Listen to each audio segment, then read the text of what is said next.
Hello everyone, welcome back to my नई blog. शुरुआत हुई आज सुबह से संडे से, जो इस संडे ने हम लोग को थका मारा। मेरी बहन की शादी होने वाली है अक्टूबर में और उसकी शादी की तैयारियां अभी से शुरू हो गई हैं, क्योंकि कपड़े ऐसे होते हैं कि बाद में फिर समझ नहीं आता है। सबसे पहले हम लोग ने इसके कपड़े निकाल के अलग कर दिए।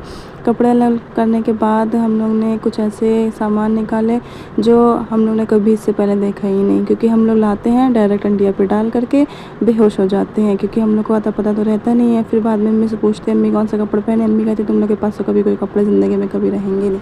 खैर, अम्मी के सब कहने पर भी हम लोग पर कोई असर नहीं होता, क्योंकि हम लोग की चमड़ी मोटी हो चुकी है, और जो चमड़ी मोटी हो चुकी है और साथ ही साथ हम लोग बेशरम भी हो चुके हैं। कपड़े समेटने के बाद यहाँ पर बेल उलझ गई थी और मेरा दिमाग इतना ख़राब हो गया था, जी चाह था इस बेल को काट के फेंक दें, लेकिन फिर भी मेरी बहन ने कहा कि नहीं, सुलझाओ और इसको सही से रखो। सुलझाने के बाद इसको ऐसे समेटा जैसे इसमें काम में बहुत माहिर है। बस बेल को अच्छे से लपेटने के बाद पहले हमने इसको पन्नी में रखा। मेरी बहन ने कहा नहीं, इसको पन्नी में ना रखो, क्योंकि अगर ये बेल ख़राब होगी तो अम्मी हम लोग की जान ले लेंगी और इस तरह से लेंगे कि रोज़ हम लोग को तड़पा के मारेंगे। फिर हमने कहा कि हाँ चलो ठीक है, बेल इसी हिसाब से रखें जैसे तुम कह रही हो। फिर झोले में हमने इसको बेल को रखा सारी, क्योंकि अम्मी के लिए मेरी बहुत ज़्यादा ज़रूरी है। बेल को झोले में रखने के बाद यहाँ शुरू हुई कपड़ों के बारे। इन कपड़ों को देखकर तो मेरे दिल में इतना रोना आ रहा है, लेकिन फिर भी अपने आंसुओं को बर्दाश्त करना पड़ेगा, क्योंकि अगर ये आंसू मेरी अम्मी के सामने टपक गए तो मेरी अम्मी छान ले लेंगे, क्योंकि ये कपड़े हमको बहुत पसंद है। अम्मी ने कहा लेकिन हटा दो इसको। और मेरी एक बहन है जो भी मेरी अम्मा बनी रहती है, उसने दरअसल वो मेरी बहन नहीं, वो मेरी अम्मा की अम्मा ज़्यादा है, उसके ज़्यादा चलती है, तो इसलिए उसने कहा है कि कपड़े हटा दो, जो पहनने लायक हो कपड़े वो पहनो।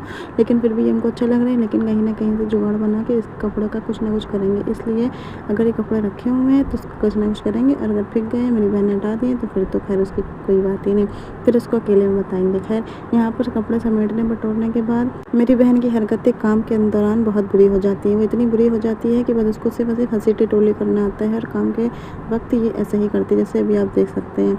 यहाँ पर काम करते करते देखा कि हम लोग के पास कपड़ों की नहीं, हर चीज़ की अफरादी बहुत है। जैसे कि किसी अंबानी के घर में इतने कपड़े, इतने बैग, इतने सब कुछ सामान नहीं होते जितना हमारे घर में सामान है, फिर भी हम लोग की नाशुक्री कभी ख़त्म नहीं होती है। ये लहंगा 4 साल पुराना रखा हुआ था, सोचा था इसको सही करेंगे, आखिर ये नौबत आ गई इसको सही करने की। हमें नए कपड़े से ज़्यादा हमें उन कपड़ों को सही करने में मज़ा आता है जो पहले से सिले हुए, और इसको अब सही करने में बड़ा मज़ा आएगा। फिर इसको सही करेंगे।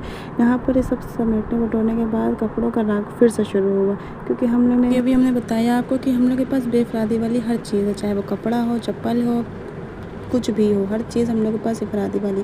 यहाँ हम इस तरह से बैठे हैं जैसे मेरे आगे पीछे कोई है ही नहीं, लावारिस, बेचारी, बेसहारी, इस तरह से बैठे हुए हैं। लेकिन क्या करें, अब काम है तो बैठना तो पड़ेगा। यहाँ पर मेरी बहन ने सारे कपड़े निकाल कर हमसे कहा कि यहाँ पर